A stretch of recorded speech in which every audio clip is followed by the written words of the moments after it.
தோஷங்கள் நீக்கும் பிரதோஷம் சிவன் நஞ்சுண்டதால் வந்த நேரம்.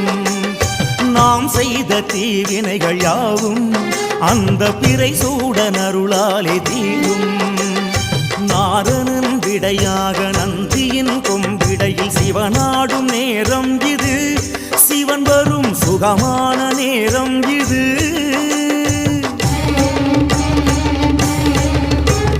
கருணாகரன் சுத்த சிவமானவன் கருணை பொழிகின்ற நேரம் இது.